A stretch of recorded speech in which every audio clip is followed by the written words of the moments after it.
It's the power of love.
Alrighty, let's see.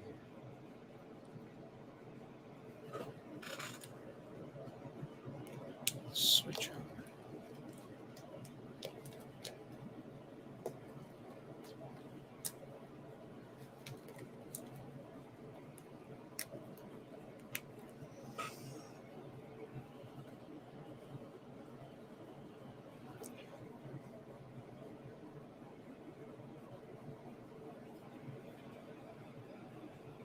Don't know how to make tree bark, so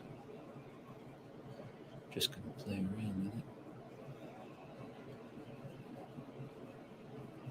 By it, I mean the tree bark.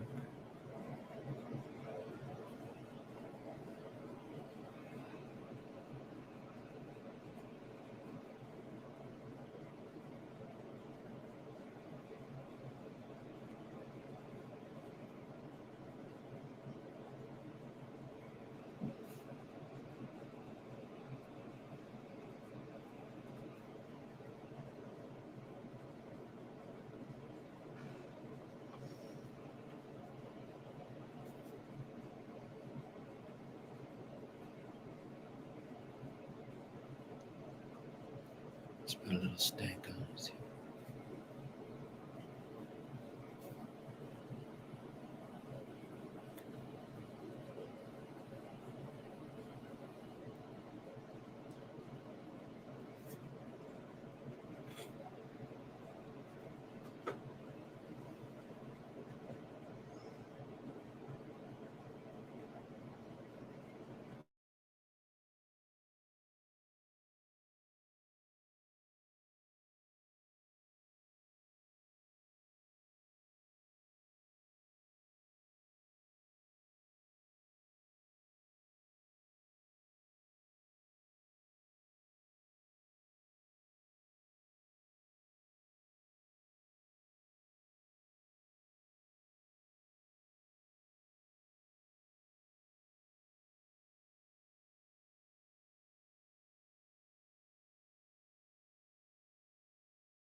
Let's try some bigger lads.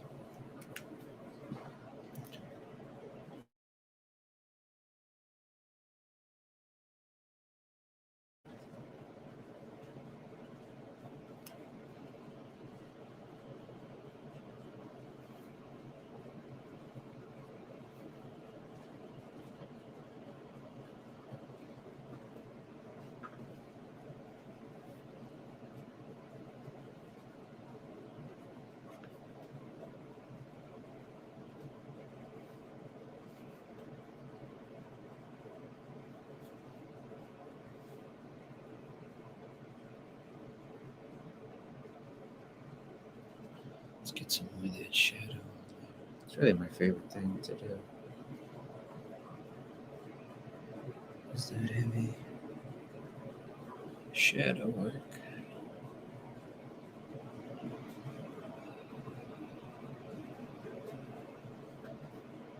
Damn it, I've got Huey Lewis in the news in my head.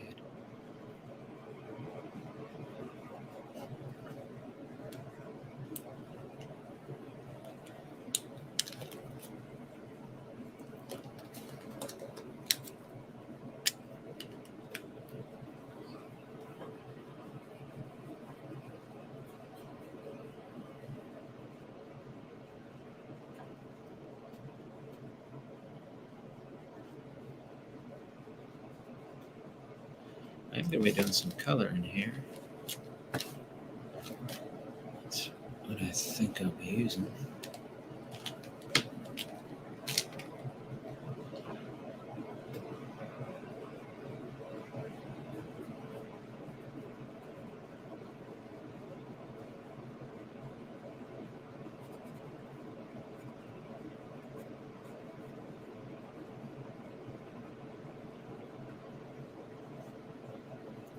Now that's the power of love.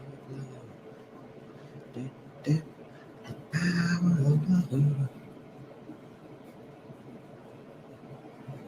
Ginge Lewis in the news.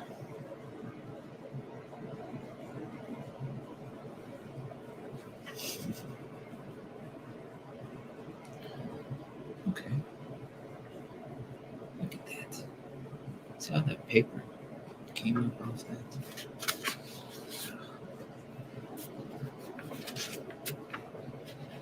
Hey, cats.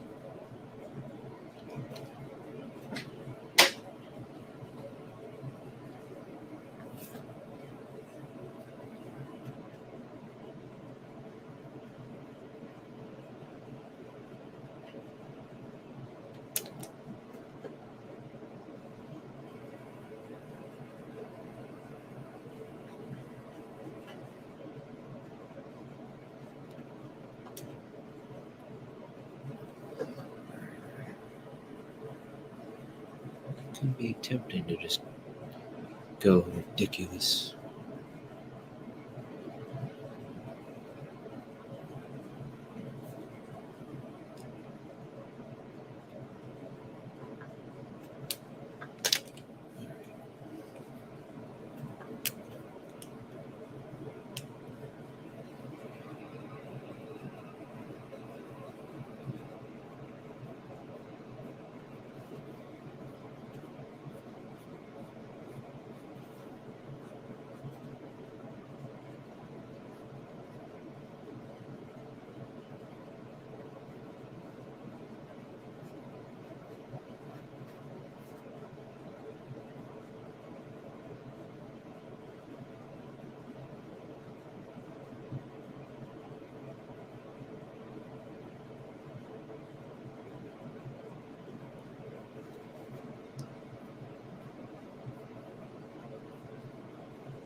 Give me 1 second, guys.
Alrighty. Let's get back to it.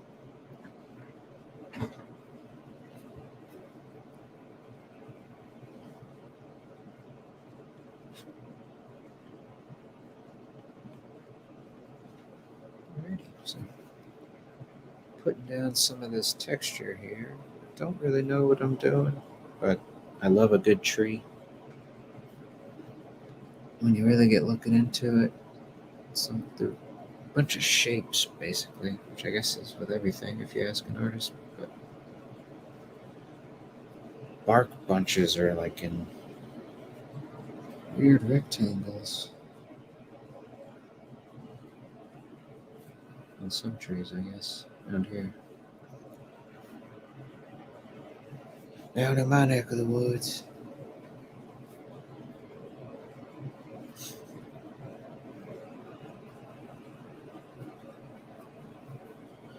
It isn't a good tree.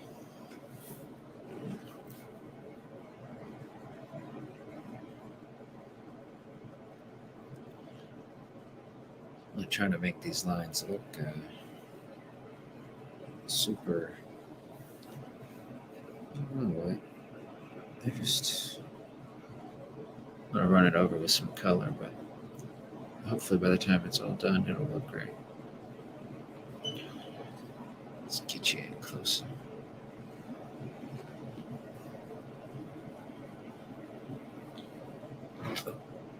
Okay. Move some stuff out the way. There we go. Alrighty.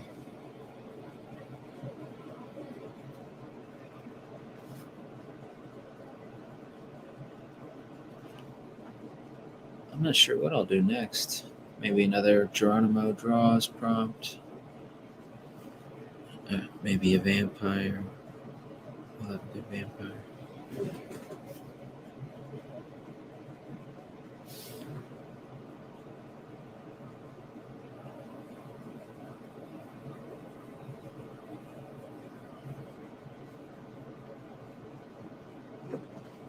Hey. What up, bro? Thanks for coming by, Spencer. Right on. Yep, appreciate that. You are a good man. Just putting down, some bark here.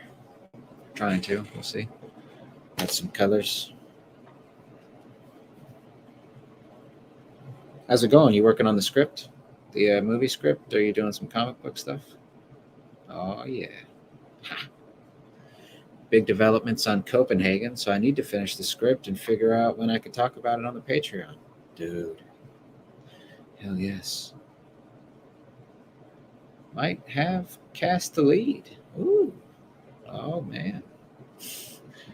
There's I know there's an indie horror movie that's being filmed and also funded on Indiegogo. That's out of like Northwest Florida. Maybe not Northwest Florida, somewhere around North Florida. I saw another thing today. I didn't look too into it. I hit the little like button. I'm gonna come back to it, but it's a Friday the 13th fan film that's also being funded on Indiegogo. Have you seen that? Your secret is safe with me, sir. But no, have you seen any of these other indie horror films that are on Indiegogo? Like, I don't know, the Friday the 13th one, that was a fan film. I was like, okay. I guess you can just do that. He says he's looking into private funding at the moment, but might crowdfund a bit. I feel that. Yeah.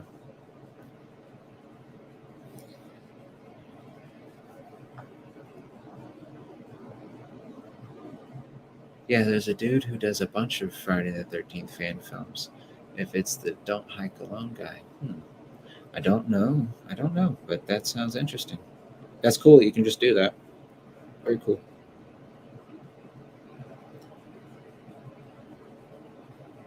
Those are ones I haven't seen in a while.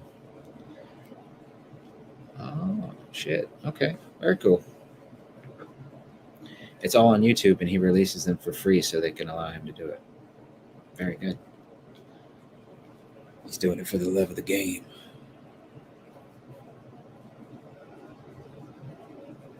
I'm definitely looking forward to the new Halloween movie. I caught that last one in theaters, so and it really surprised me. In a lot of ways, it didn't. I mean, it was definitely like a girl power movie, yada yada. But you could maybe argue that about the first one. But either way, I like where they're picking up um, right off from the first one, or from this reboot, basically right after the house is burning. I'm excited. I should be actually in Orlando for Halloween Horror Nights. On, like we're trying to go from like the 27th to the 31st. A good buddy of mine lives in Orlando, so we got the hookup. But yeah, I'd love to see it while I'm down there.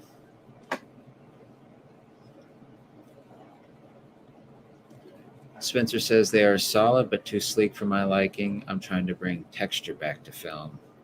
Oh, dude. So, are you going to? Is this any of this going to involve that mask you were working on? Say texture. I imagine practical effects type stuff. Yeah, I want to make a movie that makes people feel dirty again. Right.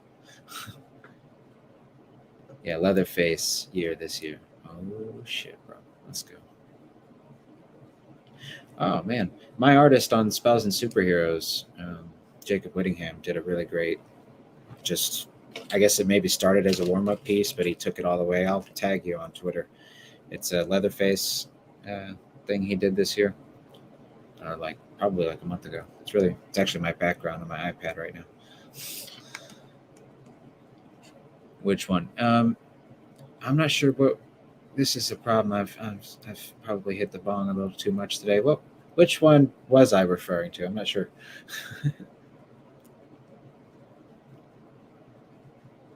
But yeah, bro, I'm definitely looking forward to seeing more behind the scenes stuff, getting to read the script. That'll be a lot of fun. I appreciate you letting the dudes in on it. There's a lot of masks. Oh, I see. There's a lot of masks being used in this one. I need to commission an S&M artist to make a blue suede gimp mask for one of the killers. Oh man, did you watch Hannibal, the Hannibal TV show? Yeah, it was probably the skin mask. I know you were posting some pictures of it. It was definitely. I actually kind of want to make a mask myself now. I'm just the type of dude when I watch people do something I'm like, ooh, that looks fun. Yeah, Hannibal, dude, that show really blew me away, especially the first season. I got all the way up until Hannibal escapes to Europe and then meets up with Gillian Anderson, and she kept me around for a couple episodes, and then after that, I don't know. Did you get that far? Everything up until then was rad, and even him getting basically chased out was good. But I really loved the first season, though. Man, they took it to a whole nother level. Spencer says I can get you all the info you need to make the cheap guys like I do. Man, that would be great. At like 16, I got a hold of what was it? It was a Romero Diary of the Dead. Yeah, I got a hold of Diary of the Dead on DVD. I think it had just like come out straight to DVD around that time. It had a really great commentary track. I think there was like a George Romero. Who's the guy that does his practical effects, but uh, moved into being a director on The Walking Dead? He's a big shot dude. Um, Damn. Anyways, they had a great commentary track on there, if I'm not mistaken. And after that, they just talked about behind the scenes and how that special effects guy got into it all. And then after that, I was like, all right, I want to do something like that. So I just ended up making some fake blood with cornstarch, red dye, something else, I think maybe. But it was cool. Yeah, Tom Savini. I think it was like the guy that was trained by Tom Savini, like Tom Savini's main pupil or something. Let me just look it up. He's got a really big name. Uh, he was a big wig on the new Creep Show. He was like, I think one of the main directors on that Creep Show for Shutter. Greg Nicotero, that's who it is. Ah, yes. Yeah, Greg Nicotero. Yep. Yeah, man, I like his work, and I also like how he's, you know, not that there's anything wrong with just being a special effects guy, but and also being probably one of the best. But yeah, he's like, I bet you that dude that did the Void and Psycho Gorman probably looks at. I mean, Greg Nicotero's a beast, so a lot of people probably do. But just in terms of breaking through and doing your own thing. Little drink here. I got the cotton mouth. He first worked on Day of the Dead with Savini after meeting George in Italy on family vacation at 17 years old. Man, what a meeting of fate right there. That's almost like one of those moments that does shape your life. Not unlike, which man, I guess he's kind of turned heel these days. But what's his name? Neil deGrasse Tyson. He says Carl Sagan basically met up with him for an afternoon, took him to the lab. Just have a great day with like a dude you really respect, and then it shapes the rest of your life. One of those stories. He's Savini without the war experience, but he's the better sculptor and businessman. Interesting. Savini just makes it look more real and visceral. See, I don't know a whole lot about either one of their backgrounds, but yeah, if Savini, he's probably, what is he, like an old Vietnam dude? He's seen some shit, man. Which I would believe, honestly.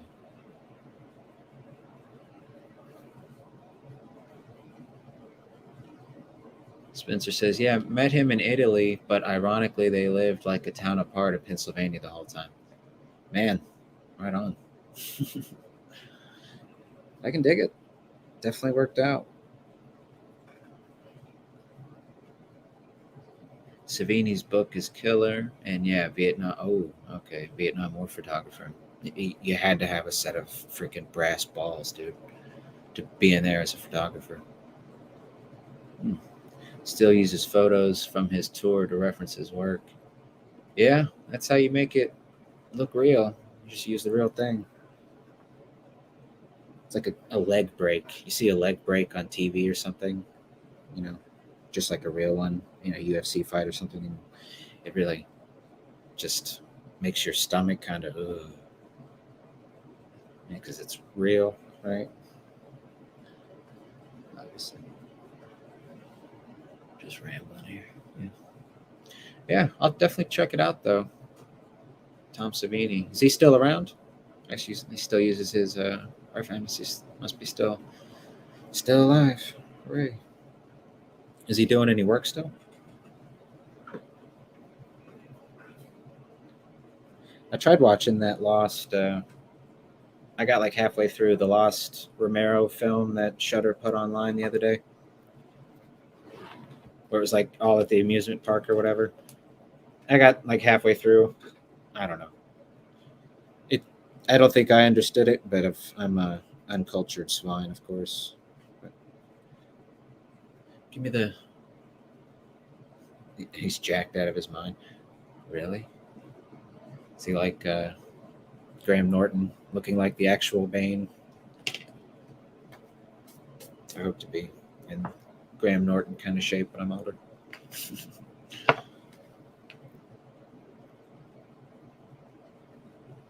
The amusement park is great, but wildly depressing.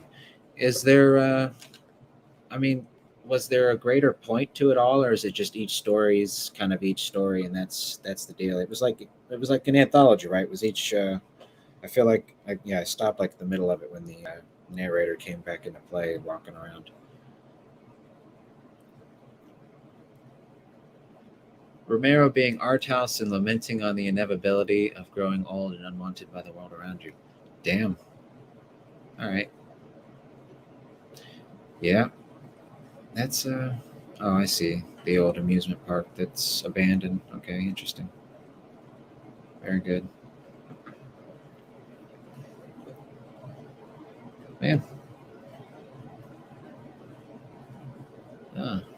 Spencer says literally that's the whole point. Okay. Very cool. I don't mind art house films. I was actually excited for that one. It just didn't.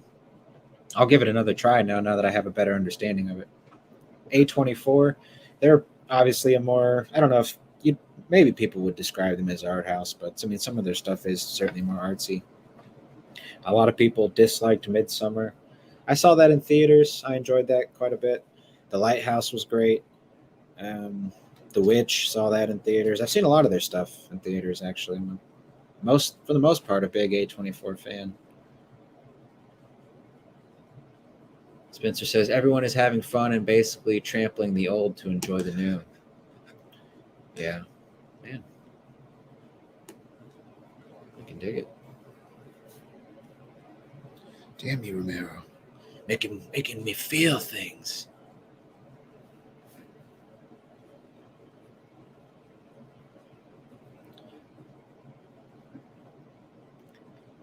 Spencer says it was buried for years because Romero figured people wouldn't understand it, and even if they did, and they wouldn't enjoy it. He was spot on. Interesting. Very artist, very artistic. Yeah, I mean, that guy was. It's probably fair to say was your kind of classical artist, but his palette was a you know some film. Yeah, I mean, I think about it myself in a way, like being 65 or 70, and it's just like, well, you're go away, old man. It's like that's it. It's like, yeah, I hope you got your life in while you were young, because otherwise you're essentially useless. Not necessarily, but maybe to society at large.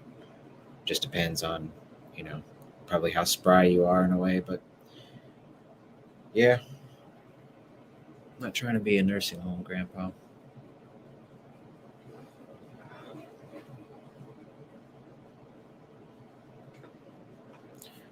I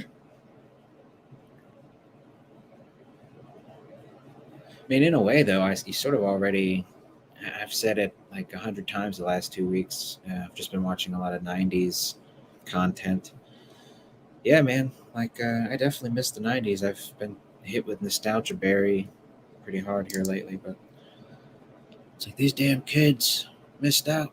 But then you hear that about uh, fucking what is it, Thundercats? Thundercats never really struck me, but I mean, everybody has to say that about their own generation. Once you, but I don't know. I mean, it's to me '90s and early 2000s cartoons are my jam. Dexter's Lab, really the Cartoon Network stuff, but I mean, there's lots of great anime, of course, or but I mean, there's some good Nickelodeon stuff too. But Courage the Cowardly Dog, that's my shit. Dexter's Lab that's genius, really. I mean, it's just a series of clever storylines and references, and I mean, it's really a comic book. It's a comic book show for comic book people. There's so much of it is like all of the stuff that what is it? Gennady Tartakovsky, is that the guy that did Dexter's Lab? You can tell it's a series of all the stuff that he loves, and it works because it's just all the stuff I love as well, and lots of people. Monkey. I think we did. Did I talk about this last week? I don't remember. But Agent Honeydew, Monkey's little girlfriend, she was a dime piece. She's trying to get some of that monkey. Monkey.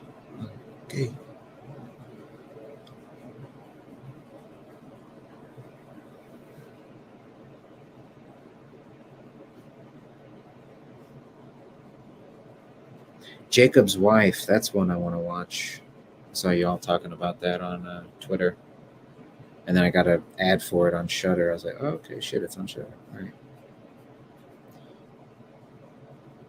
Yeah, Pig. That's another one. You guys, I watched Fried Berry. Thoroughly enjoyed it.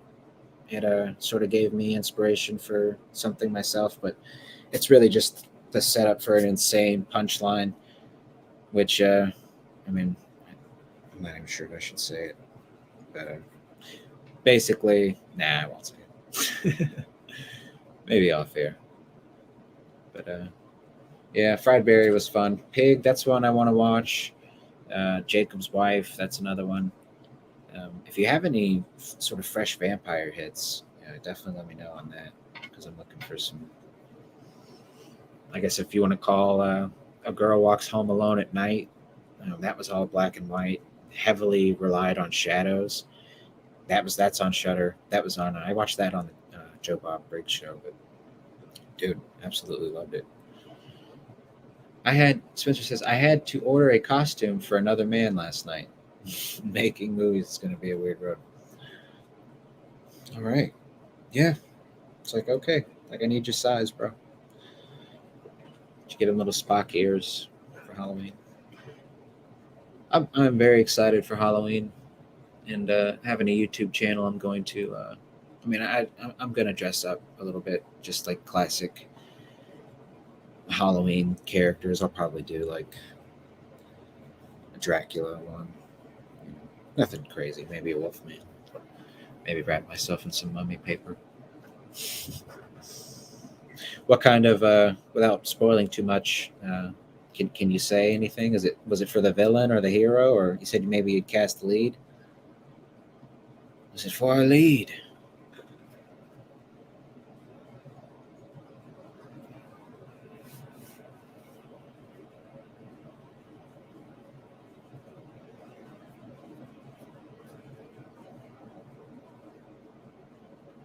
Spencer says, Can you put on this cop outfit and take some photos of yourself? I promise this isn't a sex thing." Yeah, there's a no. It's either the casting couch or it's the real deal in Hollywood.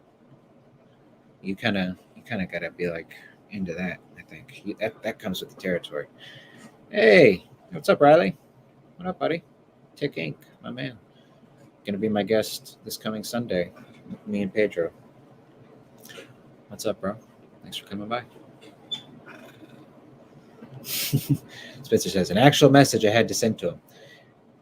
Hey, you know what? That's not the worst message in the world, though, I think. As long as it's coming from the right person. But it's definitely a gamble. Some Sasquatch looking man on television. Or I'm not television, I'm sorry. On YouTube is like, hey, man, I need you to get in this costume for me. It'll be this Sunday, Riley. Let me check my schedule for the date. Yeah, this coming Sunday.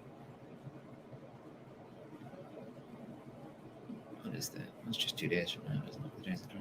Yeah, the 22nd.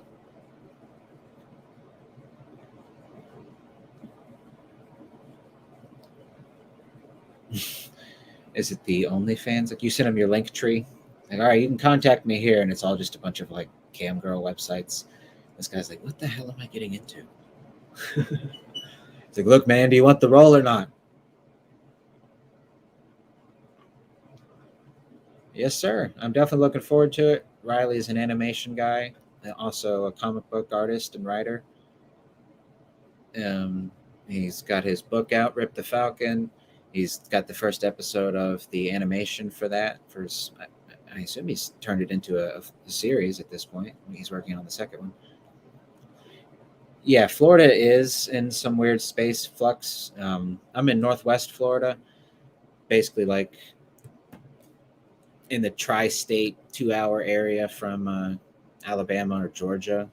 So it's like there's a bunch of different time zones all around me, I think. But below me, I think, is EST, but I'm in Central.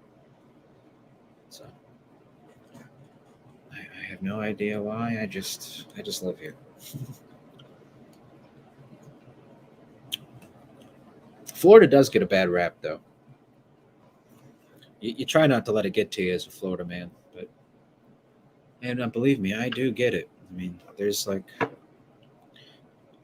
fucking chickens and pigs that cross the street in sometimes you have to stop in the middle of the road on the way out of my neighborhood because there's farmish animals just in the way.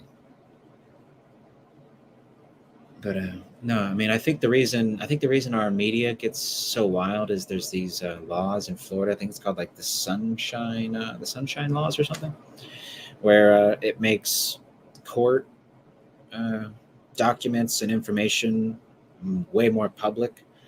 So news journalists and yada yada are able to get a hold of stuff a bit easier. I mean, I don't know specifically, but it's not so bad here. But yeah, Florida man's are up there. Just suspiciously metal. Yeah, back in my day, dude, um, I used to play drums for like, mm, I was like 14 to 20. Had a band or two at the time, but it was never something that I was like actively pursuing in my mind. It was just something that I loved to do. But yeah, as far as my hair goes, I've always had long hair.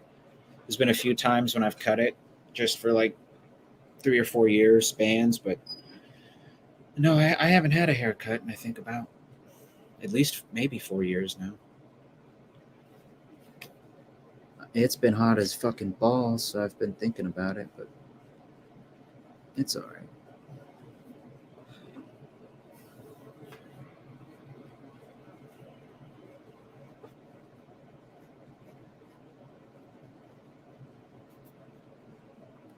Kayla might be giving me an actual mullet this weekend. Oh man, the mullet. Let's go. Spencer, you get the mullet, and I mean, even though on my campaign I put it to where it's the $2,500 stretch goal, I am ready to get this mustache off my face, and just for the laughs, just because I love to laugh, guys. I'm a clown, and I don't mind looking like a fool. That's a bit of why I have my mustache in the first place. I've just let it grow ridiculously. I keep it off my lip, but these like the ends of it, they don't attach to my face. They blow in the wind. I either look like a cowboy or I've been told a Chinese dragon. So, but anyways, I'm just going to shave it right down the middle in what is essentially a reverse Hitler, which I actually got the inspiration for that mustache from the movie Bloodsucking Freaks, Spencer, which is something I caught off of, I think, another one of your recommendations. But there's a fat guy in there with he wears a fedora, and he's got like that. He's just got these long tassels for a mustache. So yeah, no, I am gonna shave it eventually, probably when I close the campaign. But it'll be just for laughs, and then I'll shave it all off. But make them laugh, make them laugh. It's cool. People will see my mustache in public and sometimes laugh now. Like I'll turn around and just people's faces will break. It's meant to be cartoonish.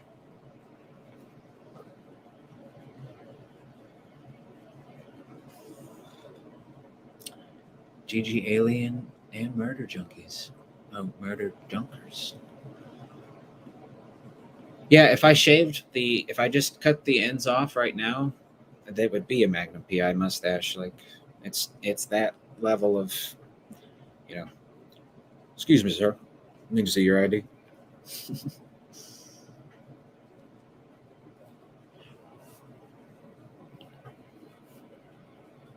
I don't own any aviators, so I don't come off like an undercover cop.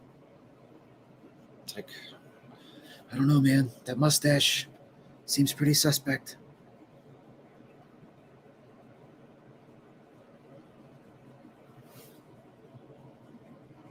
Tick says he has a goatee. Yeah, I also have the beard. I guess it's the goatee combo, but eh, the mustache, it's just gotten way out of control, and I don't know, man. It's like a face hugger at this point.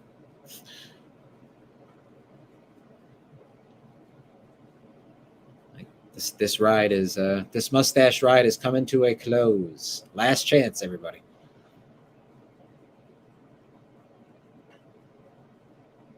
I can't grow the lamb chops. I can't. I think I just grow what are technically chops because I can't grow the in between where the chops meet into the beard.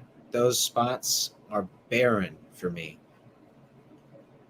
I call it the Joe Dirt. So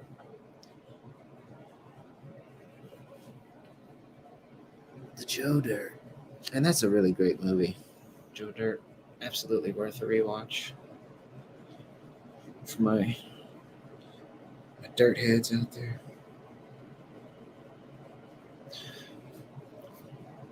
I didn't see the second one.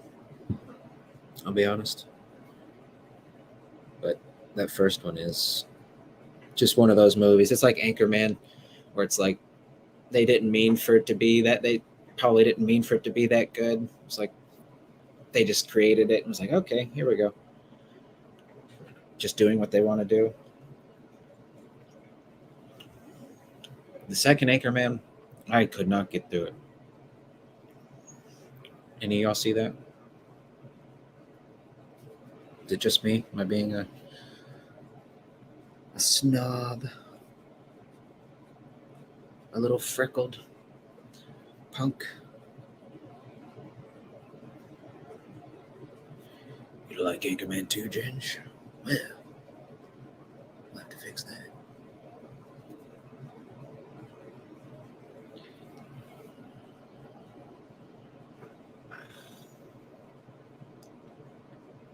Riley says, I tried Anchorman 2, was bad. Will Smith's cameo was the highlight of the movie, and it was, man. I had no idea he was in it. I remember Jim Carrey being cast, and to me, that was like the home run. It should have absolutely made 100% sense. And was it just like was Will Smith in that moment where you see all the different anchormen at the start? I think that's where Jim Carrey's at. I know I didn't get much further than that.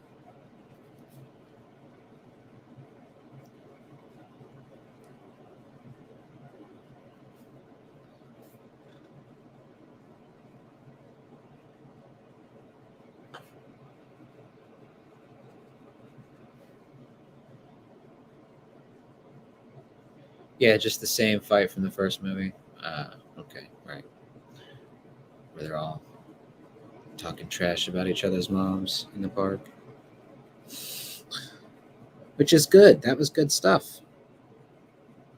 Just for some reason, man. Lightning in a bottle. If that's how I've heard that movie, that first one described, I kind of have to agree. Oh, Bruce Almighty. No, see, that's an absolute banger as well. And then they tried it again with Evan Almighty. Didn't work.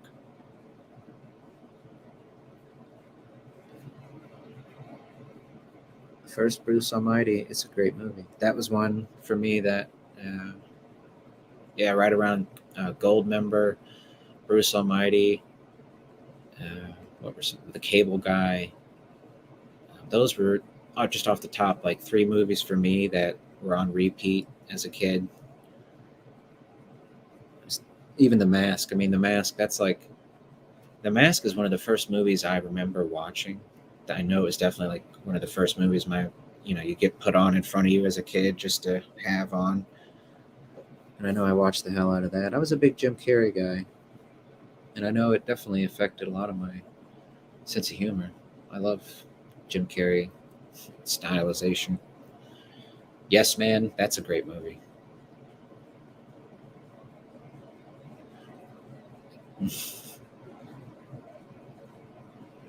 Let's see. Riley says, it's because Steve Carell is a one-note actor. Well, I don't know. Steve Carell, I mean, I can definitely say I love him in The Office. I mean, he's a comedy actor for sure. I think he can do emotional roles somewhat, but what was he, Crazy Stupid Love or something? I didn't watch that. I don't. Space Force, I didn't watch that either. Beverly Hills Ninja is in my opinion, the funniest movie I've ever seen. Or Blazing Saddles. Beverly Hills Ninja, is that the Chris Farley one?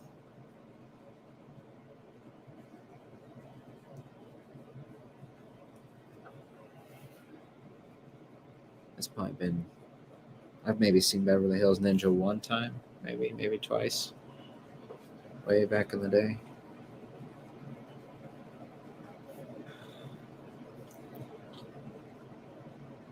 Okay, it is the Chris Farley. Okay. Who else is in that? Is it Chris Farley, David Spade, the duo?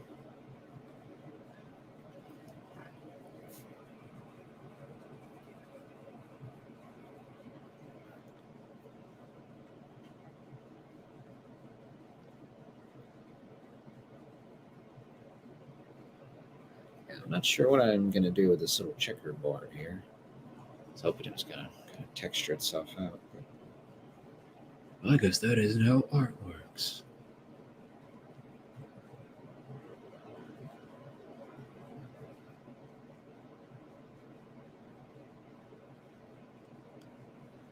Chris Rock and the guy who played Liu Kang in the 90s. Holy smokes, really? That guy. You know, he's a great Liu Kang. He was a great actor in Mortal Kombat. I guess he was probably pretty good in Beverly Hills Ninja. Right on. Wonder what he's doing these days. What does a retired Liu Kang actor do? Commercials? A Taekwondo instructor.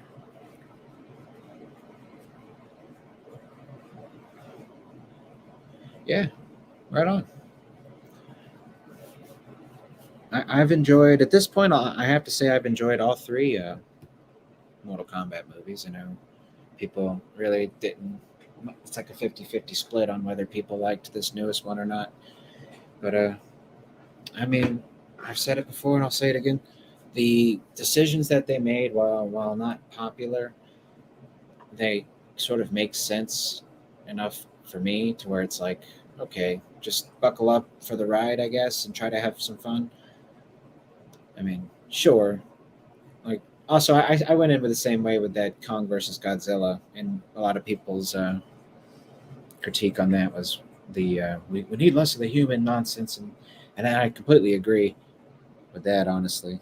But still, overall, I liked both of those movies.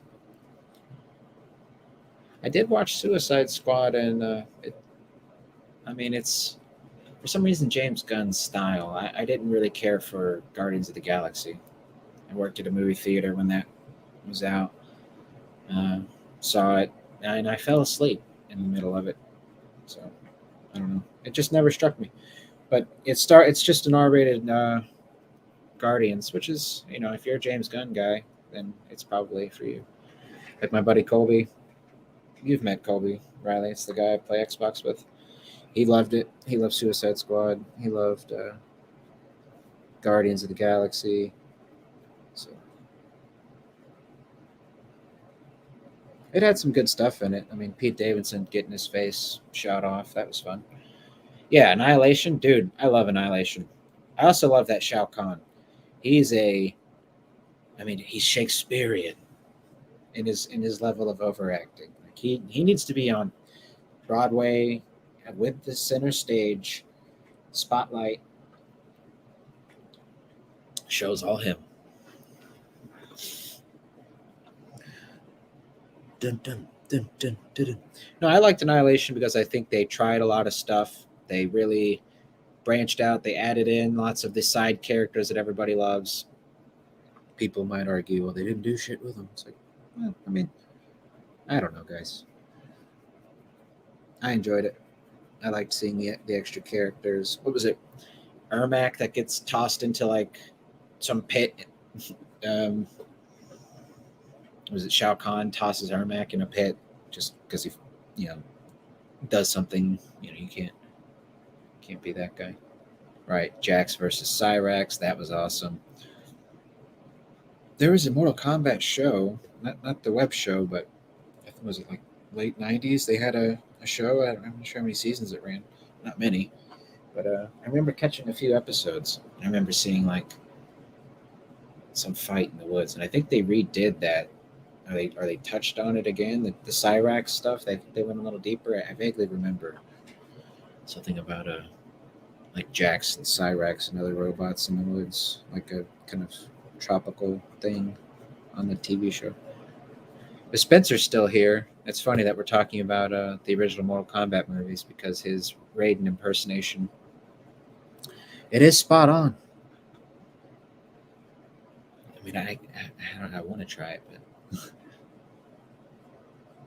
it's like, dude, we have to stop Shao Kahn.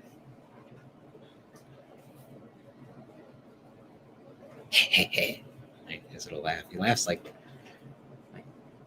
that little like the bad guy from Happy Gilmore. Is that the one where Adam Sandler goes back to school, and at the end of it, he has to have like a Jeopardy competition with that one dickhead, and who laughs like a little weasel. You have been chosen. There we go. You know what? I got two. So I say it like this. My uncle fractured my leg when I was a kid. And I just say it like that to sort of hold on to the spite in the pit. No, I'm joking. But no, me and my uncle, we went for a bike ride when I was like 10 to 12ish or so. It was before DVDs were around. It was like actually it was around time the first Toy Story movie came out because I got two movies on VHS. And the first one was after my uncle broke my leg. Is like, I don't know, like, here, sorry kid, here's you some entertainment. But no, I got the first Toy Story movie, which I don't think the second one was out yet, and then I got the first Mortal Kombat movie, both on VHS. I've loved those movies since. They, man, I think they're both great, classic '90s feels. Yeah, Billy Madison. What was it? That was the dumbest thing I've ever heard, and we are all now dumber for having heard it. May God have mercy on your soul. Something like that. Yeah, now that line always gets it in lock. Dude, he's a great, I want to say he's a great actor, but I mean, I really have only ever seen him in those two movies. He was a fun Raiden, though. He's goofy. It's hard to say if he's a good actor. I mean, what makes a good actor? I don't know. You could probably find them still cheap. I mean, who knows what condition they're in. I've been going to yard sales here and there, hoping to come across somebody's sweet collection of something. It's pretty dry out here though. Highlander, okay. It's probably like the '80s one, right? '90s. I haven't seen it. The Sicilian, is he in that?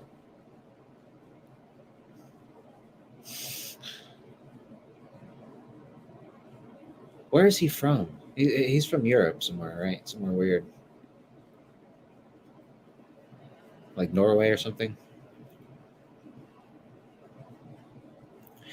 Yeah, I've probably I'll put it to you like this: I've probably seen more movies than Gambino, but not as many as I should have. So I've spent some time this year just trying to catch up on just anything really. Like I rewatched From Dusk Till Dawn the other day. Woo, man, what a freaking awesome movie! You could not. I don't think you could do a From Dusk Till Dawn today, or at least I mean you could. There'd be no way it would have the stink on it. Yeah. Okay. Yes, the podcast. That guy. I mean, it really. I don't, is he on Fiverr? That actor. Is it worth getting a hold of him for like a Death Curse spot? Like, you're listening to Death Curse. What the fuck, man? Subscribe. You have been chosen to listen to Death Curse. Selma Hayek. Oh, bro. Satanico. Pandemonium. Even freaking, what's his name? Danny Trejo. They had to have strapped some, like, fake trap muscles to him for that. His neck, that neck was It's the neck of the gods. If you can actually get, dude. Oh man. I hope so. I hope he comes to Cameo. Bring it to Cameo.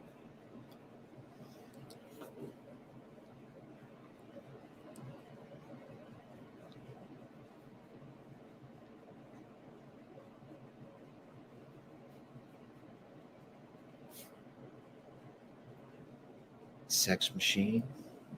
Oh right, Danny Trejo. Yep. It was a good movie. I haven't seen I think there's a sequel. I don't think I've seen that. I think there's also a TV show that came out here within the last few years. Haven't seen that. But yeah, I tried the Mist TV show. Have y'all seen that the movie The Mist? The Stephen King short story, Thomas Jane. The movie absolutely rocks. The ending is just pure, like, in your face, hopelessness. I loved the whole movie, but the ending absolutely cinched it. Oh yes, okay, the crotch pistol guy. That's exactly what I mean, though. It's like I don't think you'd be able to get away with that, and if you did, um, that would probably be like as far as they'd want to push it today, without having to do, like a director's cut of the movie. That's that's what I really liked about it. It felt specifically like balls to the wall, which definitely find myself. Uh, from Dusk Till Dawn was the one about the crotch pistol, but I was also talking about the Mist, which is what I think Tick here is talking about as well. You didn't like the ending for the Mist, Riley? Have you seen it, The Mist, Jake? Hello, by the way. Oh yeah, dude. That was a movie to be fun for fun's sake. Just pure what, grindhouse, I guess is the word. Robert Rodriguez, kind of the dude for that these days.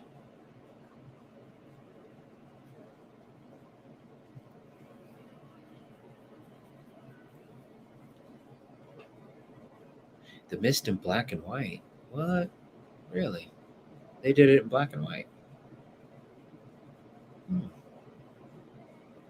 Or is that the short story book? You mean? I really had no idea if they had done that in black and white. That would be awesome.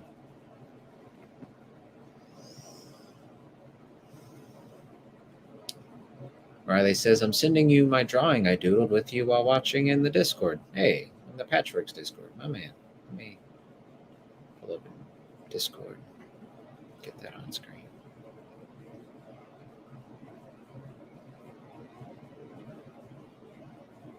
Yep, if you put that in the artist alley there, I'll get that on screen.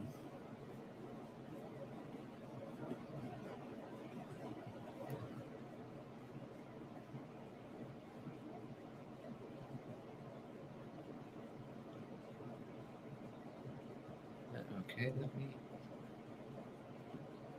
pull this up.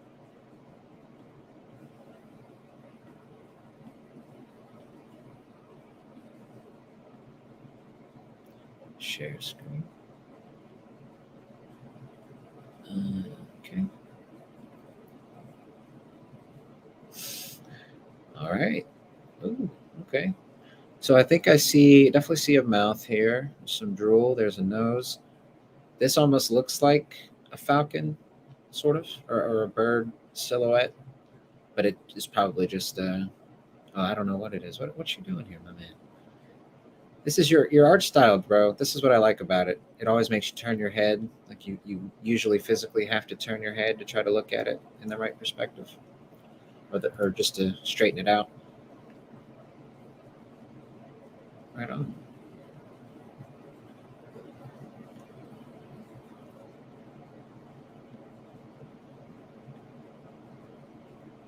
Very cool.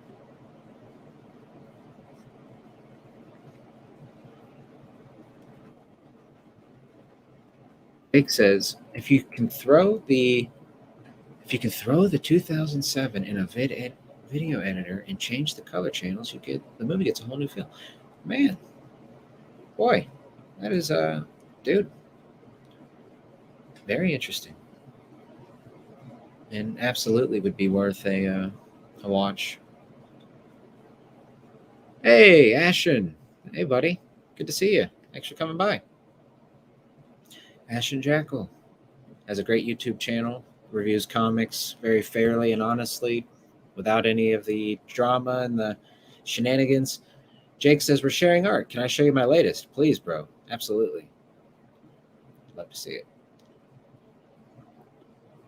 Tick says, I really like H.R. Geiger. He inspired that style a lot.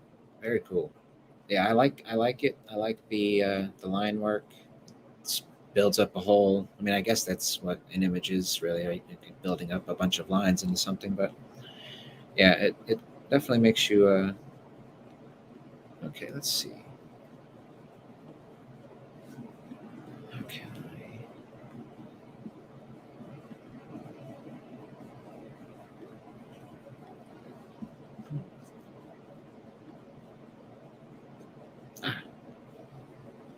Okay, let me get this on the share.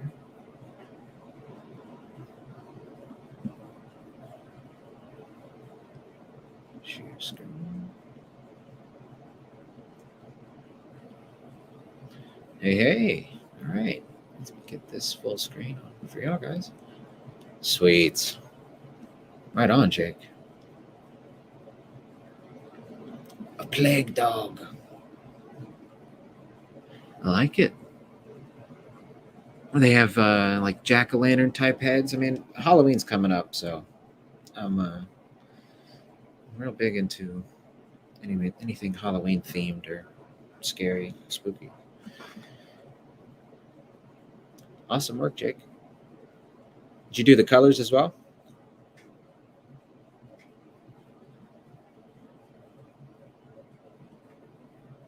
Ooh. Okay, hold up.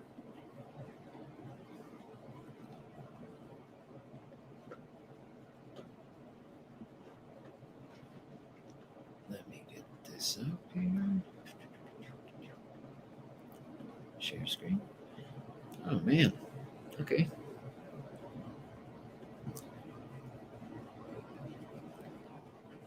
It says, yeah, I did it all. My man does it all. Right on, dude. Who are you inspired by? This has kind of got some Ben Templesmith vibes to me. It feels very one. I kind of feels like a mixture. I don't know if you did it physical or not, but there seems to be a lot of different styles here. Some spray paint, obviously some some line work, different colors. Right on, Jake.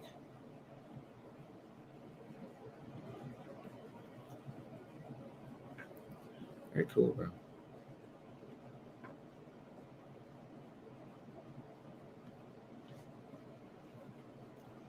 I like Ben Templesmith quite a bit. Just his art style, at least. I mean, 30 Days of Night is great too. I don't have anything against the guy personally. I follow him on Twitter. He's a nice guy, but his art style, it's very unique.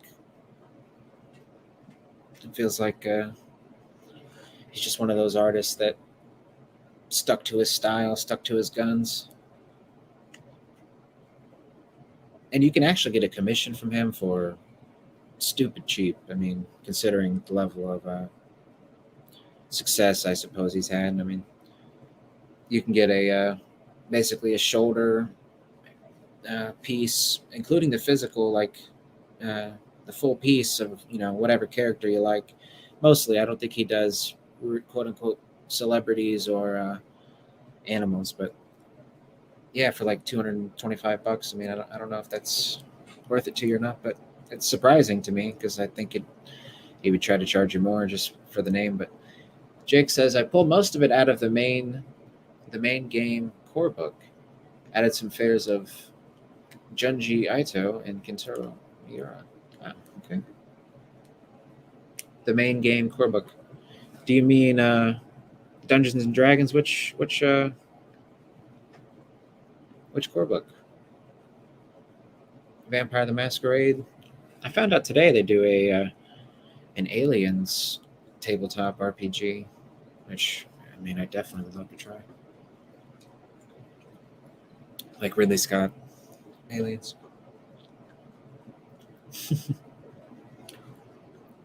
You could give him a try. Ask him. Maybe he'd be willing to do it. $225 for something from. If you're a fan of Ben Templesmith, I think is a pretty good deal. My artist on spells and superheroes is Australian, and I know he's a big fan of Ben Templesmith. I'd like to get him a commission for Christmas, just to say thanks. Do I love him? $225. Much? No, I'm playing Jacob. There's a game called Mark Borg, Dark Fort. Yes, Jake, you're from Norway, aren't you? Or Sweden? You're from one of those. Was it Iceland?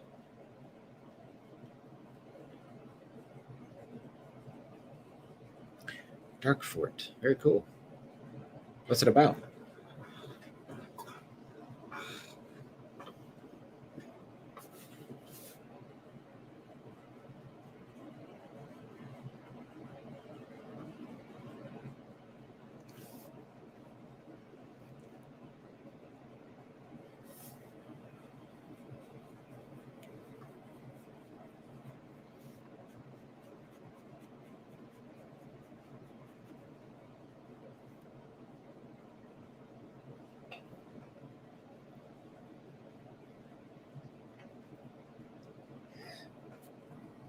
Oh, later, bro. Sorry. Riley, thanks for coming by, bro. Definitely looking forward to seeing you Sunday, 10 a.m. on right here on Ginge Gingerton. No, Pedro and I are going to be sitting down and chatting with Tick Inc., talking his comic book, Rip the Falcon, talking animation. I love getting animators in here on our show because Pedro's an animator, and Pedro's also a freaking historian, so that's always a good time when you get another animation buff like Rip the Falcon. So if you guys are into animation and just sort of learning artistic history, definitely come on by this Sunday, 10 a.m. Central. Me and Pedro. Yep. Jake says the game is set in a remote dark fort. We're talking here. The game is set in a remote, desolate island dripping with black metal and gore. The blurb calls it "The nightmare parents believed D&D was in the 80s." Ah, dude. All right. I'm not surprised coming from that neck of the woods there, with it being black metal themed. Varg Vickerness, exclusive signature variant. Right on, though. I definitely love that aesthetic. I know Ghost isn't really, I think he's from around there. That band is technically from around there, but they're not really, they just kind of took more of the aesthetic and have a more 80s kind of synth groove vibe, but I definitely like black metal aesthetic.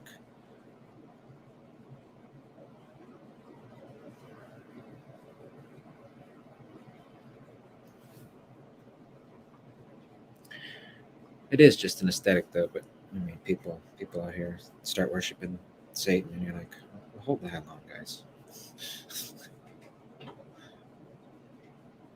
Ghost is Swedish. Okay, right.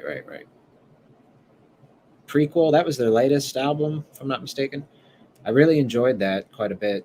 Um, One, there's probably 3 or 4 pretty solid tunes on there, but also it's set in the backdrop of the Black Plague, and man, that is a absolute hell of a time that was.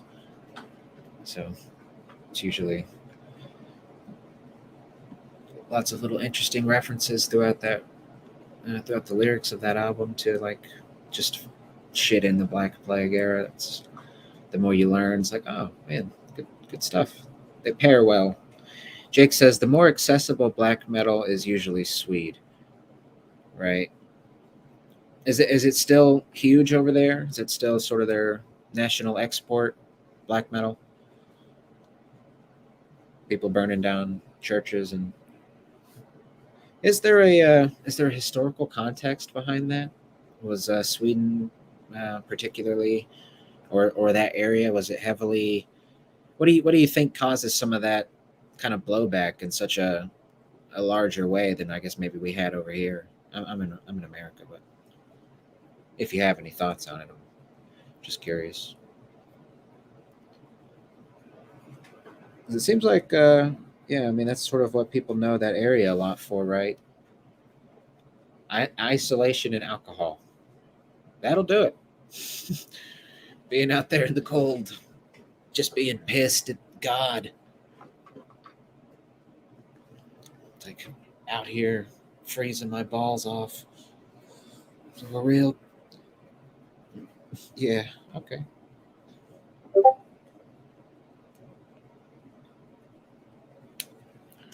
Let's switch pins here.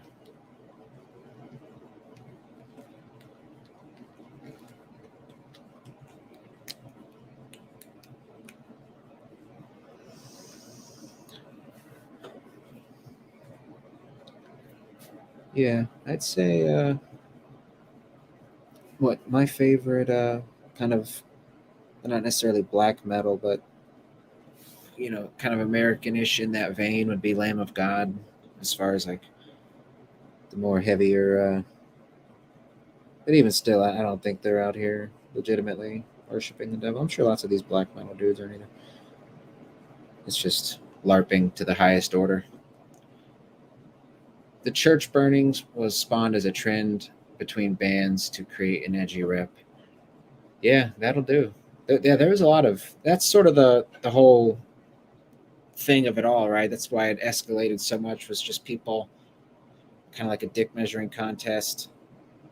Varg, is it? Do you really believe that that might be Varg Vikernes's? Isn't it him that was like shot himself in the head, and then the band positioned his, what was this, his skull or something for a an album photo, like their final album photo or something.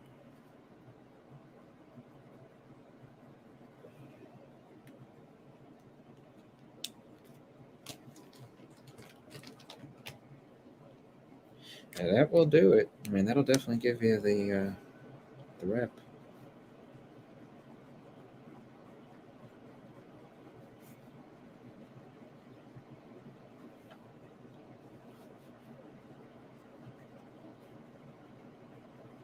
Yeah, just to shock the normies.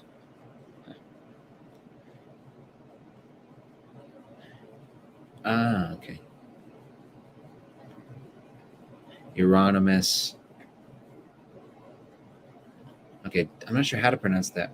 Dodge shot himself while Euronymous went out and took the photo for the Mayhem cover. Yeah, and used the fragment for a necklace. Right, right. That's a really. There's a podcast that I listened to. The last podcast on the left. They cover all kinds of stuff, and they did a. Yeah, it's kind of like they cover a lot of dark stuff mostly. Like, I don't know if you're into true crime or just some of the more worse events and sort of behaviors of the human experience here. But as sort of a lighthearted, fun episode, they did a black metal and the origins of it episode, or I think maybe like 2 or 3 episodes. It's kind of a lot, but yeah, Euronymous. I remember that name. Mayhem. What kind of American bands are you into?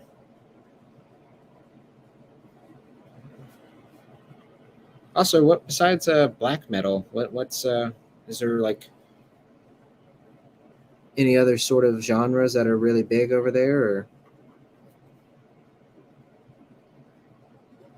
let me pick your brain here.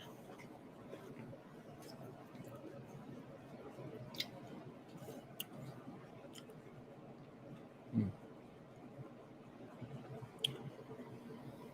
Well, put some ink on that thing. Just garbage. Trap and hip hop export. Trap. Wow. Yeah, I mean that's the truth, dude. It's like the mainstream. It's been bad for a while, but it's at a point now where it's like I think it's coupled with the fact that everywhere you look, you're hit with some, like, to sort of use an old person phrase from around here, like Diddy Bopper, new wave, kind of like garbage music. Which I don't, not to be Grandpa Ginge over here, but I mean I'm only 28. But I don't know. It's yeah, the radio nonsense. I mean, it's also the fact that they then, just because you get on the radio as a musician, they then elevate you to like political priesthood. So you don't want to like their music in a way. I think. I mean, which is fine. Also, I mean, fuck it. I don't want to like propaganda just because you're forcing it, putting it in front of me. Last thing I was heavily invested in was Death Grips. That's what Jake says. I've heard of Death Grips, the name. I do not think I've listened to any of the music or could tell you anything past that. What type of. Yeah, I listen to whatever I find on the web. That's been kind of the best part about getting into the indie scene here over the last year is yeah, I've just come across all kinds of not just indie comics or artists, but several different bands.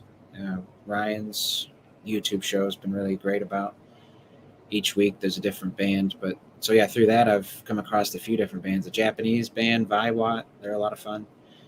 On another show yesterday, actually, Joker TV, they had this really really small uh, indie. I don't know if they're a duo or what, but just this little group of guys. They have 26 subscribers on YouTube.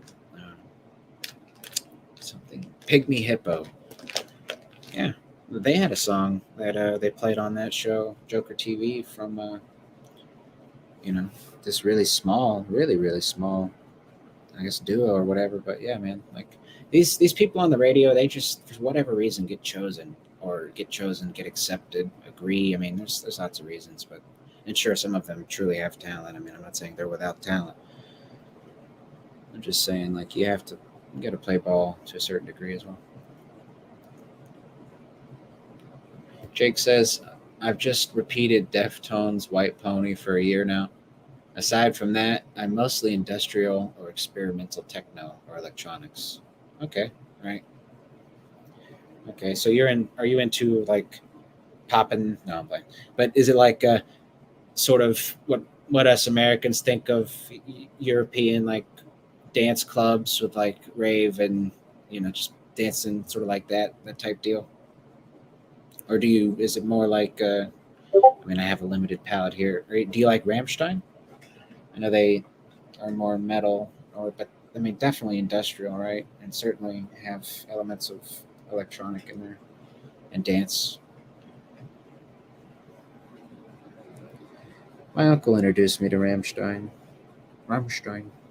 Uh, when he came back from Germany, my uncle's in the army, the American Army, obviously. But yeah, was stationed in Hamburg, got married, came home, and brought home with him Rammstein, Red Bull, World of Warcraft, and I don't know if you know the band, the Bloodhound Gang, which are just like this kind of jokey American band. But yeah, man. And then we spent like 2 weeks just hanging out. One of the best 2 weeks of my life. Like, drunk way too much Red Bull, stayed up way too late, but had an absolute blast. And it really just, I think it definitely put me on a path just in terms of like where I'm at today in a lot of ways. It's a great 2 weeks. Let's see. Most of that is internet grown genre blends. There's this Bolivian called Filmmaker that creates some out of this world noises. Interesting. There are some really, really soundscape type uh, artists out there that, oh, surely you know Vitas. Vitas, the Russian, right? But he also does like full blown like opera, and it's all this. I mean, he's like a David Bowie type. I mean, I don't know if he. I mean, I know that one's gonna give me a thumbs down. But I like Vitas actually. I mean, it's certainly you listen to him partially for the meme, but then there is still some good stuff in there. And also the meme is fun. I don't call it. Watching his live performances, it's like 50% of it's for the music. The other 50% is just somehow he gets booked for these really high class events where everybody's dressed up totally to the nines. They've got on their nicest clothing. They're sitting around with crystal stem glasses of wine, and everybody's at like a table of four. And feel like I say, there's always at every table. There's always it breaks down to like this. You've got at least one person who's the guy that brought the rest of the party there, and he's there one because he likes Vitas, but also to watch everybody else's reaction. And then there's like at least two of the people at the table are just sitting with like really confused looks, like what am I watching? But there's always one guy having a really great time. That fourth person, it's up to chance. But I like Vitas quite a bit. Jake says, after having lived with the fifth, I think he calls it the seventh element. That's that tune, right? In my meme digestion, I have been turned off by Vitas. Look, he is a meme. I would understand totally why you get that, and you have to go into it. I think we follow each other on Twitter. I'm gonna send you some Vitas, and I'm gonna send you. He does multiple different genres, and what else I like about him is he just does what he wants. That's why I say he's like David Bowie. Like he does different genres. Oh no, you're good. He does different genres. Um, he does it how he wants, and he still is able to attract an audience. And again, it's a meme, and it's really bizarre. The way he sings is unique. I mean, he's not. I mean, sometimes he's using words. Other times he's just like making really really high pitched noises rhythmically. But I don't know. I'm gonna send you a few things. I'll be honest. I don't expect you to like them. Maybe you will. It depends. I mean, he, he's done like this. 2019, he did this kind of. He got hooked up with this American sort of hip hop type band for a dance tune called "Roll with the Beat." It's kind of a fun kind of dance club song. Um, it's actually kind of catchy. I'll give it that. It's like I say, it's a club tune, but I mean, you might be into it. At least the video to me is funny because there's a storyline behind the video. Basically, Vitas is an alien and he's on Earth. He gets picked up by this band on their way to a show, and Vitas is on Earth, and he starts a dance party there. But then the Men in Black come after him, so they then get into Vitas's ship and start flying through space, and the dance party continues. Of course, the Men in Black make their way to the ship, and yeah, dude, Vitas has to like dance his way out of the Men in Black with the help of this hip hop group. It's fun. It is a fun tune, but I mean, I'll send you some stuff. You don't have to listen to it, but maybe you like it, maybe you don't. Go into it with maybe a kind of expecting to think it's going to be silly.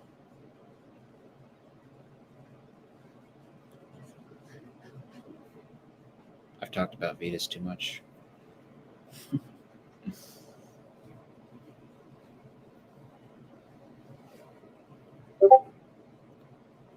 Jake says, I'm relatively open to music. Yeah, so am I, honestly. It's my playlists, they I mean, it really more just depends on how I feel. Like that's kind of how it goes. Like I go off of sort of what am I in the mood for, and I mean, I'm a big when I was in high school, I was lucky enough to have a really fantastic teacher who was a really cool dude all the way around. He was a comic book guy. He was a musician. He was also I forget what I had him for the first class, but I ended up having him for another class, and the other class was just a straight up music history class. And that music history class, I definitely would say changed my life because it.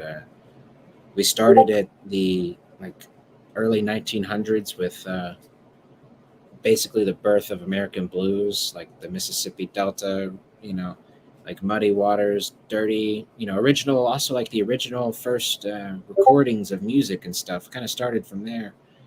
And, Robert Johnson, obviously, kind of quote unquote the father of, or godfather of blues.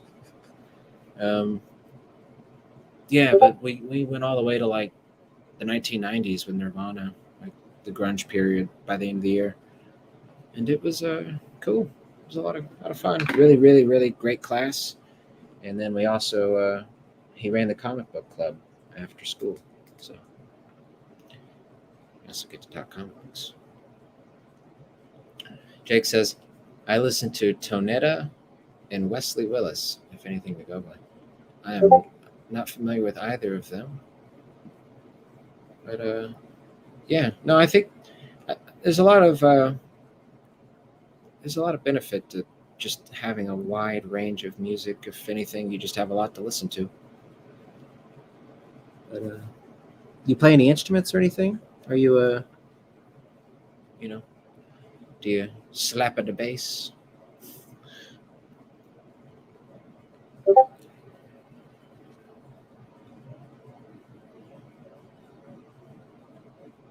I'll pull up my Apple Music here and see what my most recently added stuff is. So my four most recently added things is that uh, Pygmy Hippo. I found them on iTunes and added their album. Then I've got the best of Cheryl Lynn, which is that lady that sings "To Be Real," which is like an old funk '70s tune, really great. Uh, Bill Withers, the essential Bill Withers, and then the Witcher soundtrack. So, but I mean, I love everything from metal to classic '90s hip hop to Vetus to you know whatever kind of random nonsense you could find. They are outsider artists on par with Daniel Johnston. Okay, all right. Daniel Johnston. I believe I'm familiar with. Maybe I'm thinking of Jack. But nothing wrong with outsider artists. I mean, for every one guy that makes it, on the radio, there's how many amazing other people that just aren't even interested in that game. I mean, that's really, like I said, the best part about all this indie stuff. I was a vocalist in a band, considering learning the bass. Very good. Right on, bro. I am definitely not a singer myself. My parents started out when I was like, I don't know, 8 or 9, trying to teach me to play guitar. My dad had a buddy he worked with that was a guitar player. And I just, at that age, had not the patience or really the attention span to, and it wasn't something that I had wanted to pick up. It was just something that they put in my hands. So I was just like, what am I doing? But no, then like a year or two later, I went over to a neighbor's house, and in the backyard, they had this. I don't know who the hell's drum set it was, but there was a drum set in the shed in the backyard, and man, like just getting behind that thing and just getting to, not even. I think I was jamming, just getting behind the wheel though. It was like, it was like I don't know, fit like a glove really. So yeah, a couple of years later, I started playing drums. That was awesome. Did that for good little while, but drums are one of those things where once you move out, it's like people hate you because you're loud and annoying. So then I did pick up guitar, just out of necessity. Yeah, the bass though. I definitely want to learn the bass. Bass is one of those things where I mean it's just as cool as any other instrument, and you can sit and. I mean, a good bassist, absolutely worth their weight in gold. And also as a musician, like practice times, some of my usually as it turns out, like my best friends in the bands were usually the bassists. Like that's where we would practice, specifically with one band I'm thinking of. But no, we were in two different bands. But yeah, my buddy Calland, really really great bass player.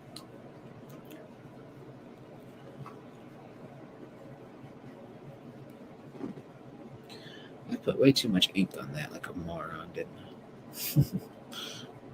I? Now we know.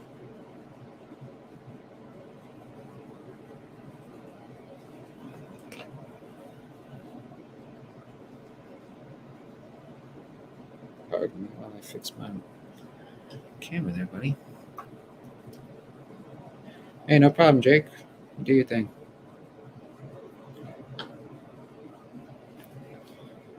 Always appreciate you coming by.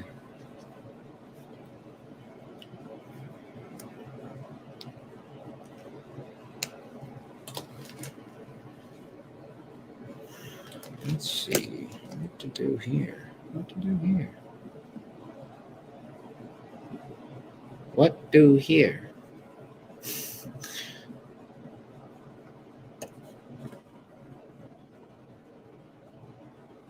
What it do?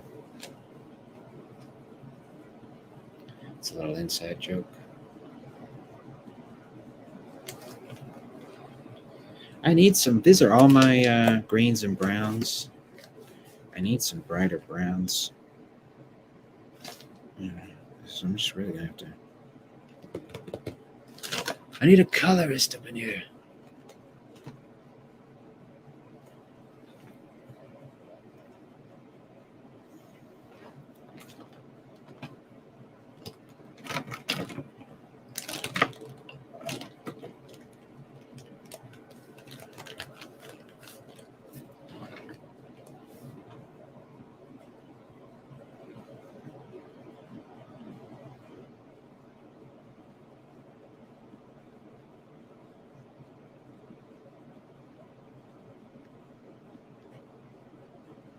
Now, Riley's a mod.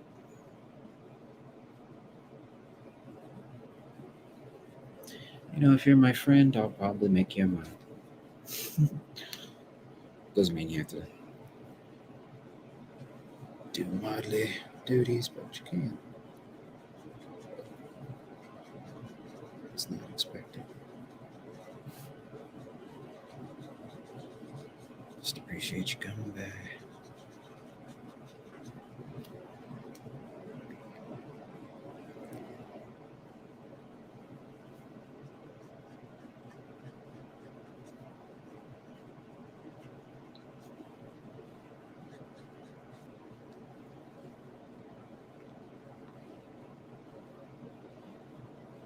I'll turn the brightness up because it's not quite that dark. Oh, Jesus.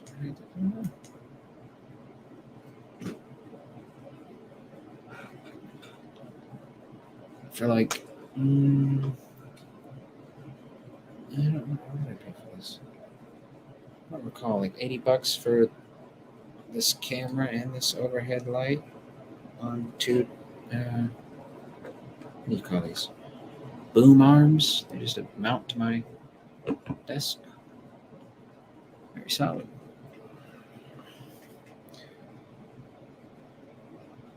Yes, even you can be a YouTuber.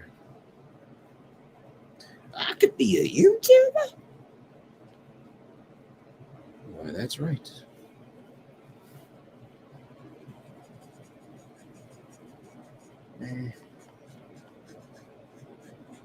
Pete makes a great point.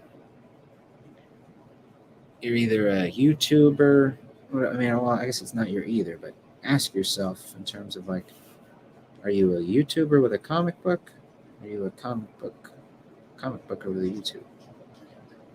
I'm definitely a comic booker with a YouTube. Oh no, I added too much. But I definitely have fun on my own channel. I have fun on other people's channels too, but you do kind of have that at home feeling on your own channel. Jake, welcome back, buddy. It says could have used less hatches to bring out that color. Absolutely. Yeah. That's the fun thing about these sketchbooks, I guess. It's just practicing and learning on the fly. But yeah, I'm bad with texture like that. I did a inking over an Anthony Gambino thing like a couple months ago. He did a vampire bat piece, and man, I just like it was for my YouTube channel where I was doing inking, like an inking video once a week. But and I was keeping my videos at like 10 minutes at the longest. But this one ran for like 17 minutes, and it's just because I way over textured. Like I drew literally every single hair on the back by hand, and it kept like crashing my iPad and shit. So that's kind of what happened here, I think. But yep, definitely less is more, as they say. Hopefully, some of these brighter colors. He's a woodland knight type character, so I'm not sure what I'm going to do with some of these brights. I'm not going to bury it, but I definitely want to get some of that green in there. Maybe draw a tree in the background or something. How long have you been an artist, Jake? The stuff you posted looked great. You definitely know your way around a pencil.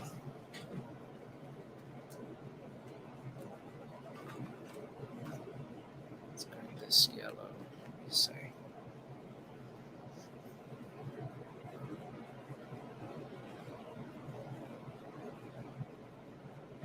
I'm just looking for some other colors. Oh, it's here.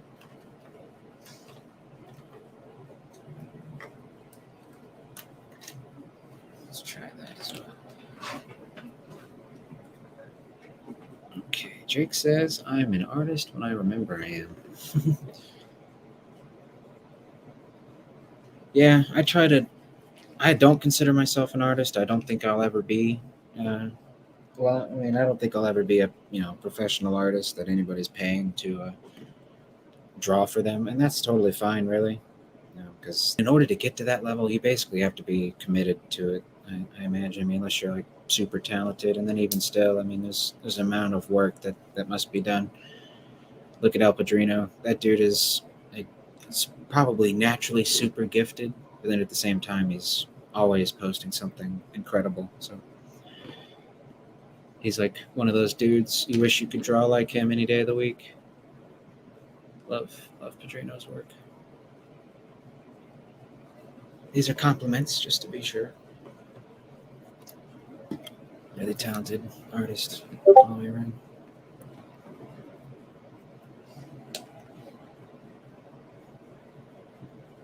Yeah, I'm a writer. That's my thing. But I love all elements of the craft, and I definitely do love to draw and create art. So, I mean, if before I was doing this, I was just doing landscape painting, and that's mostly because you didn't have to draw. You can. I mean, if you want to be a really great landscape painter, you probably, sketch out your stuff before you get started, unless you're like Bob Ross and the whole points. And actually, even Bob Ross would do most of the time had a reference piece that he would work off of offset. So you'd see like Bob, and not to break the fantasy here, but because I'm a big Bob Ross fan, but yeah, even Bob Ross had like reference material that he worked from. Jake says, my garbage is done and I put my mind to it. Otherwise, I'm procrastinating. That's why I like I like having scheduled days that I do art. Like Tuesdays for sure an art day because it's a Rob Geronimo stream, and then Sunday afternoons is usually an art day.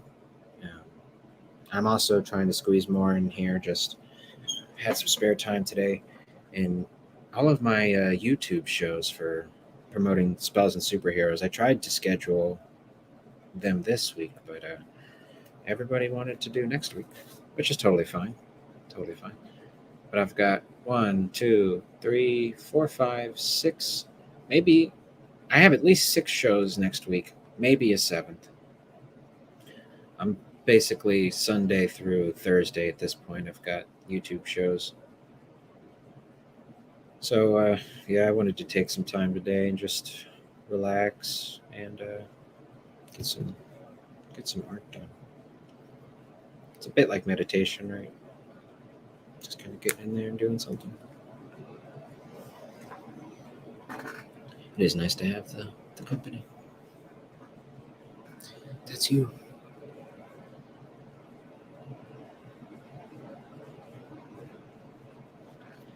Yeah, I don't know what I'm going to do on the rest of this. That's something to think about, isn't it? Did you ever play RuneScape? That old computer game. It started as like a web browser, and then maybe like early 2000s they rebooted it. No, I guess rebooted it, but did RuneScape 2. Oh man, I think they're up to 3 now. But if I try not to play video games a whole lot. I give myself one video game to play, and that's like Call of Duty, and that's solely just to mindlessly yell at my TV with my best friend. Me and my best friend, we play duos in Call of Duty, so it's just sort of my relaxing time. But outside of that, like I try to, and that's only at nights too. Like I played on and off the classic, right? Oh, I know, man. I've lost 2 really solid. I mean, I've lost a million characters by forgetting a password, but I've lost 2 characters that I really, really, really invested the time and energy into because I just can't remember the login info. One of them was a decently high level, like 112. So that one I put a lot of time into. Had quite a bit of cash in it. I mean, it was exactly what you want to get to when you finally get to the end game. And then I just got to the end game, and I think it's like what happens when people get to the end game. Maybe you get bored, and I stopped playing, and then I was like 3 months later, maybe I don't know how long later, maybe 3 years later, who knows? But I've tried recently to get my stuff back. I sent Jagex an email, like followed all the information, all those steps. Nah, I ain't getting it back. Jake says, I wasn't raised with a computer, and every few chances I got, I tried to play. I feel that. Okay, I feel that, right? Yeah, it's I definitely spent a lot of time on a computer as a kid. I mean, us first world chumps. I know you're not from the third world. Look what the hell, Ginge. But no, it's computer games. Yeah, I guess that was a pretty decent. I mean, I loved video games growing up for sure. Comic books, whatever. Entertainment. I like to be entertained. Doesn't everybody? I feel like a little punk now.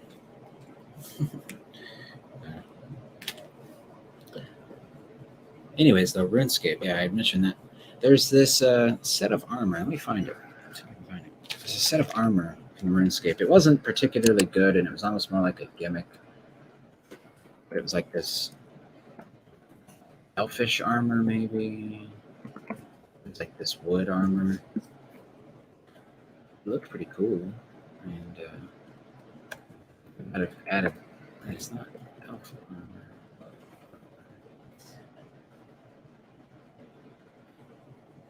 Yeah. Here we go. I actually Amazoned RuneScape the other day just to see if they have any art books or anything out, and they have one coming out here soon. Actually, it's like what is it? It's like the 20-year anniversary. Here, let me share this armor. It's gonna look very blocky and probably like not not cool, but I kind of like the vibe. Let me share screen. Split bark, yeah, split bark armor.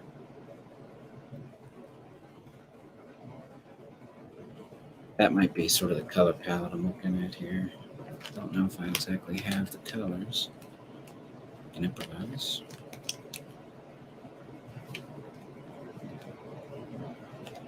He's a dark brown, something like that, and then layered in with some of these greens. There we go.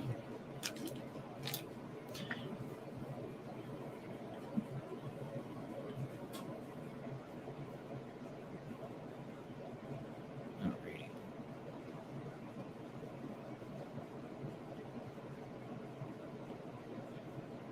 Oh, man.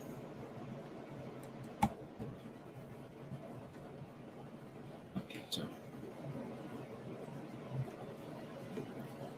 what to start with? Let's start with the flats, right? Isn't that what you're supposed to do? I'm not sure if all of these are gonna work. This is my girlfriend's pen set, and it's got some mirrors on it. Let's see. Hey, it works. Nice. Okay.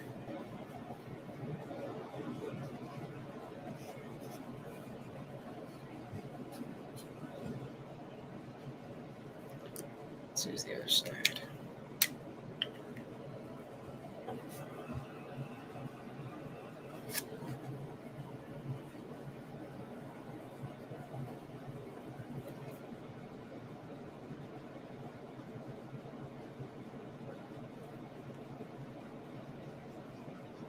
I'm getting hungry. I feel lunchtime coming on. Probably be finishing this stream up here in a couple minutes. We appreciate you hanging out.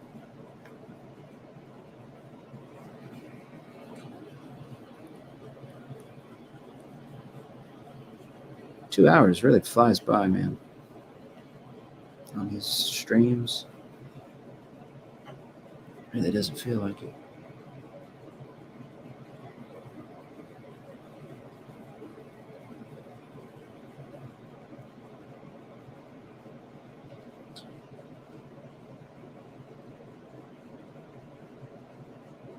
Hey, yeah, my pleasure. It's definitely fun for me. I'm having fun talking and arting. It's really a skill all in itself. I'm getting to practice here. Really, this is all practice and learning for me too. So happy to have everybody aboard.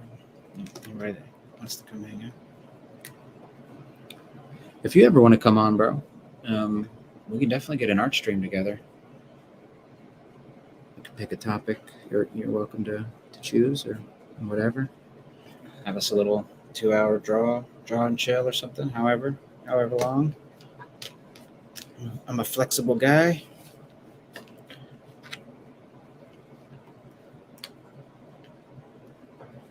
I'd definitely say part of the fun is making friends out here. People you'd never know otherwise, with all mostly the same goal: to make great comic books and great art. Can't argue with that. Sunday? Sure. Yep. Sounds good. All right. Yep. I have my show Sunday. Let's do where are you at? What would 12 Central look like for you?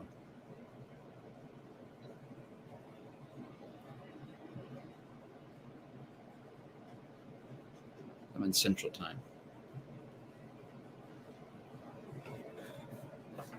12, I guess, in the afternoon. I guess what would it be, AM, going into PM.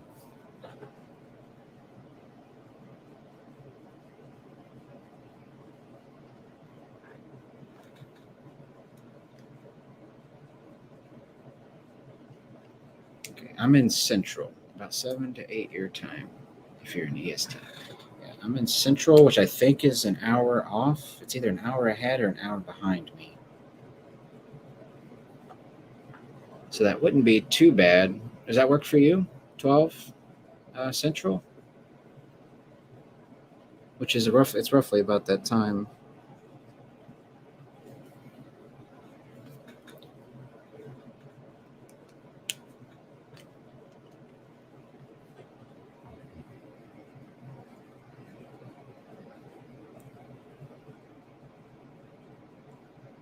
Oh, my head. My head. I did it. Okay. Give you a heads up and you will prep. All right. I'll hit you up. Like I said, my YouTube show with Pedro goes from 10 to 11. So I'll hit you up probably right after that. Or actually, I'll hit you up in the morning, actually, before we get started, just to let you know. And I'll have the card made up, the YouTube card. So it'll be all ready to go too. I got to do that today I usually get I've heard that if you put the notice for a video too early, it gets like pushed down in the YouTube algorithm. So I try to set my show schedule notices for the public like that Friday, so you get a few days to let everybody know, but it doesn't get pushed down into the sands of the forgotten. Okay, I kind of like how these boots come out. I'm definitely seeing where I can add green. Definitely going to be adding green because this is a leaf. This is like leaf armor.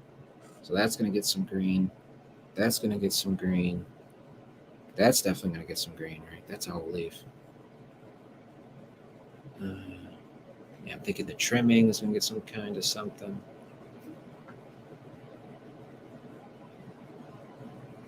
All right.